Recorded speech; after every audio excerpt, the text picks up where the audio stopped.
YouTube? Welcome to my kitchen, also known as the mothership. Today we're going to cook one of my favorite meals, when I have to cook chicken that is. It's my lemon roast chicken.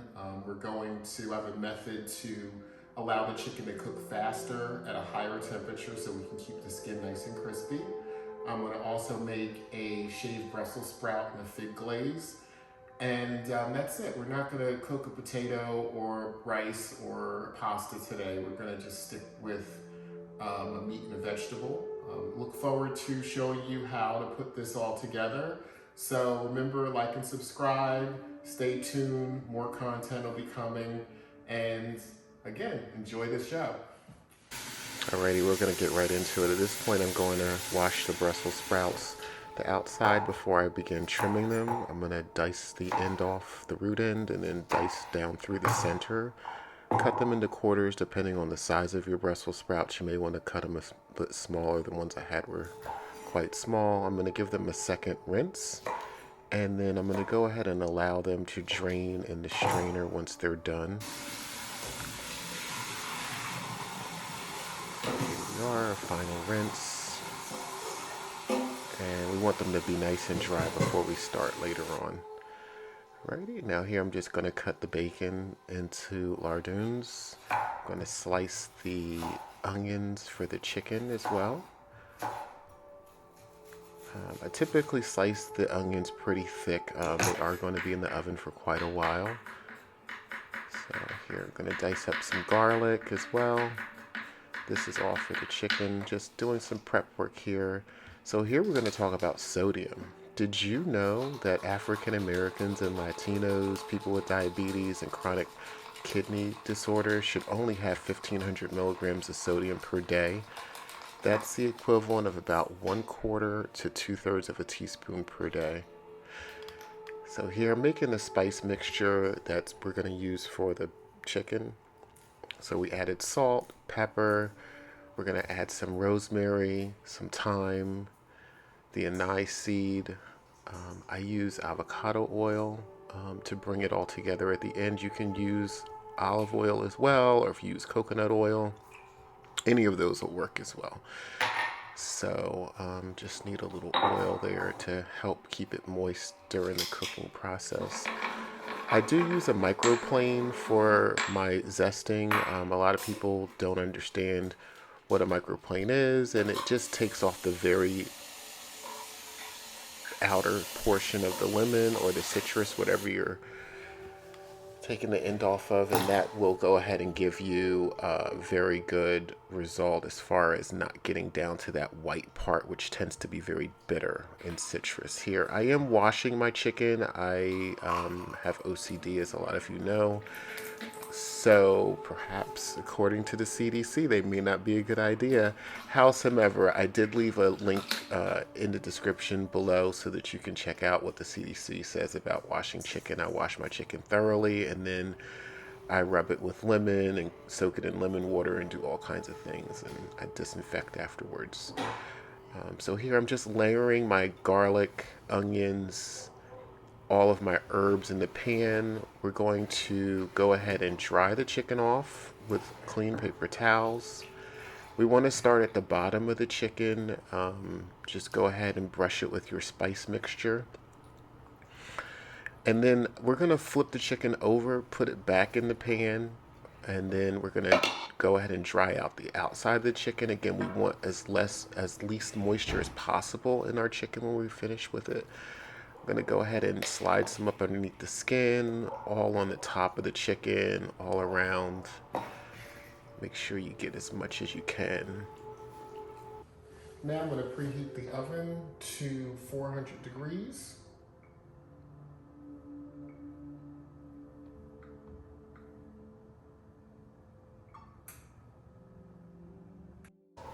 Okay, we're going to go ahead and put the chicken in the oven.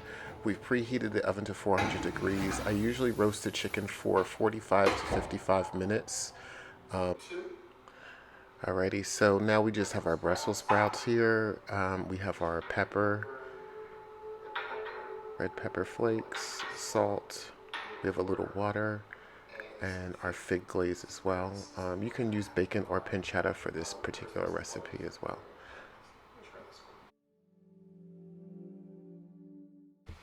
So now we're going to make sure we have our skillet preheated. I use a wok for this because I like the intense heat. I like to try to get them a little scorched if possible. But I'm going to start rendering the fat in our bacon. If you have pancetta, you're going to render the fat. Make sure you remember to turn the heat down when you're getting towards the end.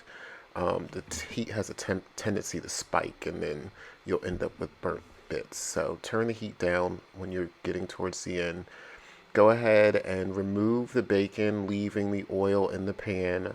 You're going to add a little bit more, either avocado oil, coconut oil, vegetable oil, whatever you decide to use. Go ahead and add your Brussels sprouts in. I like to try to put them in a single layer, so push them out as much as possible just so the liquid can absorb. Go ahead and add your salt.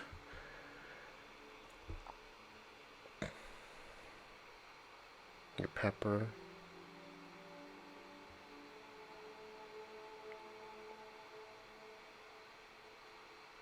Okay, your red pepper flakes.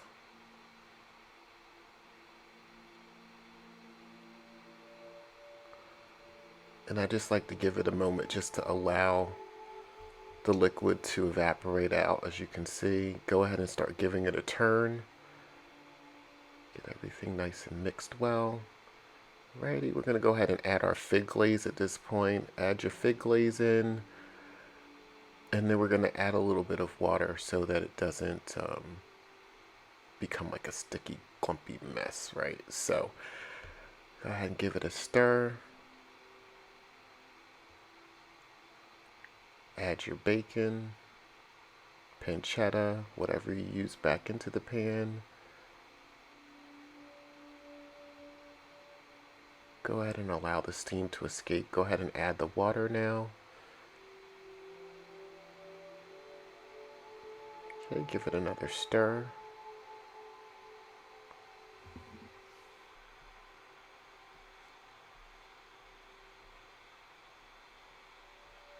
And now we're going to taste it. Make sure you're always tasting as you're going along. Okay, now we're going to add the wine, or if you're going to use chicken broth or lemon juice.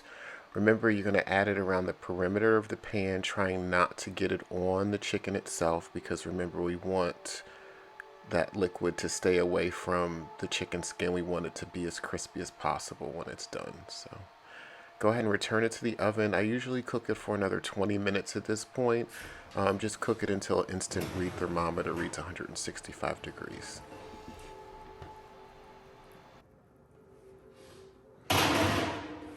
Okay, our chicken is done.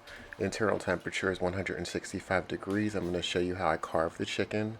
Go ahead and take the lemons and the herbs and place it on your serving dish. Go ahead and slice the leg and the thighs off, then the wing. Then I go ahead and cut the breast meat off of the breastbone and then slice the meat diagonally. And then just arrange it on the pan however you like. It's never fun trying to carve chicken when you're at the table, so.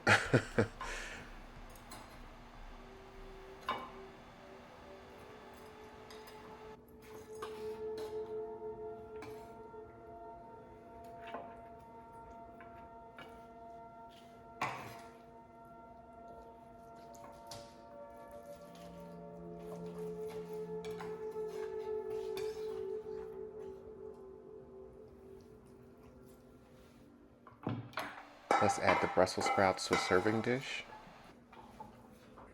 What do you think about dinner? Thumbs up? Alrighty, now it's time for the taste tests. Yep, 2 thumbs up. Alrighty, remember to like and subscribe. Alicia from high school, I'll be watching you on Facebook to make sure you cook this. Thanks for tuning in. Hopefully you see me next time. Remember to like and subscribe. I'll be back next week, I think.